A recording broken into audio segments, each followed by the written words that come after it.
In this video, I'm going to do a quick demonstration of some things in the insert ribbon, shapes and icons, and how you can use that to enhance your chart or enhance your spreadsheet. Use some graphical element. So I have a chart here showing my revenue and expenses, and obviously they do a little crossover here. So this would be our break-even point. And so you can add things like shapes to your chart, like maybe I want to highlight that point with an arrow. So I can grab this down arrow and then you click and drag, and now I can move it around on here. When you have a shape added to either a spreadsheet or to a chart in this case, you end up with a shape format ribbon, and then you can change styles, you can change the fill, more fill colors, you can put a picture in there, gradient, texture, a lot of the things that you're familiar with. You can change the outline, like maybe I want to put an orange border around that arrow. Some shapes effects like shadow. So again, we're starting to get a little bit in chart junk, so you want to make sure that you're actually enhancing your chart using some of this stuff. But I do want to make you aware of it. Something else you can add to this. So let me go to insert again. Another shape is, and these are shapes you can type in. So I can add this rectangle up here. Again, I can change the color, fill, outline, effects, and then you can type in here, like say this is the break-even point. You're trying to highlight that in your chart. So you can put that in here. Now, when you have multiple shapes, I can click on two of these, and then under shape you have an alignment thing. And so what you have is this is considered the middle, top, bottom, and then of course you have the left side, the right side, and all of this, the squares around your shape. So in this case, it might make sense that I want to align these. So notice it's middle horizontal, but then it's aligned centers. And so now the center of that arrow is aligned to the center of that. You can also say, no, I want to align their lefts. So now the left of this is aligned to the left of your message. So anyway, the other things you can do is, I'm going to go ahead and align the centers. That probably makes more sense. And then if you don't want to move them around individually, you can group these elements, and now it becomes one group of information. And now oopsie, didn't mean to do that, Control Z. You can select that group, and if you're careful with your four-headed arrow, you can move that as a group and not having to move everything. And then, of course, if you're done with it being grouped or you want to ungroup it, then it breaks it up into its individual elements again. There is this notion of sending forward and backward. Let me put the arrow, I'll move it up in the way of this thing. So now it's behind that box, and then I can say bring that forward, and now it's in front of that box. So that's what you're doing with the forward and backward on that.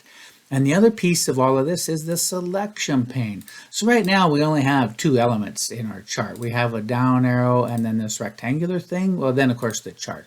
But if you get a bunch of things, they can become hard to select. And so you go to this selection pane, and now you can use the control key to grab the information here and then do your alignment or grouping or send backwards. The other piece I want to demonstrate is also under insert. It was these icons. And so Microsoft comes with hundreds and hundreds of these icons already built in. And then you can do a search. And so this is a backpacking. So maybe I'll search for things like camping. And then I have this icon that I can add, and maybe this backpack, and I'll add this other guy and the marshmallows, whatever. So I've selected a bunch of these things, and I'll insert 4 of those. So there they all are. Now you'll see the selection pane happens to be up. There they all are selected.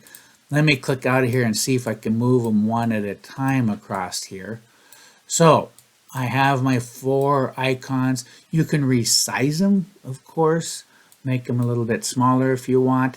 You, again, can select a couple of them, and here's your alignment thing. What was the one? I'm not finding it. Sometimes there'll be one that says make the same size. I'm not seeing that on here. But again, if I want to align these through the middle, I have these 2 selected. I can then say align the middles like this.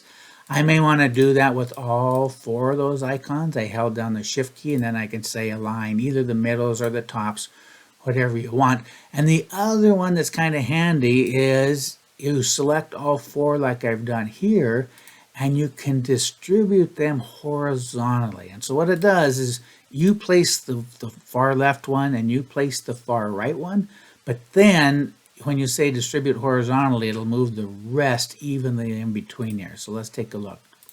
So now these are all horizontally distributed. If you want it a little tighter than that, then maybe you'd move, whoops, I got to just select one, move one of them way over, and now you want to select them all. Here's an example of where it's a little bit hard because one's behind the other. So now you can run to the selection pane, grab everything, and now distribute horizontally. And again, it puts everything in between your first one and your last one. And just like shapes, so these are called graphics format versus if I click over here, it's a shape format, but very similar. You click on here and you just have to play around and recognize you can fill this guy in as blue. You can change his outline to a little bit orange. I guess the fill probably didn't do much on that. Would that fill this guy? Anyway, you get the idea. You can play with these things. These also have an alt text, just like your charts do. So if a screen reader were to go over this, you could describe with using the alt text what's really happening here, right? Like I said, it already comes with one hiker with solid fill. And you have your forward and backward selection pane. We just played with the line, and you can group these also. So that is it with this insert some icons and shapes to enhance the message of your spreadsheet.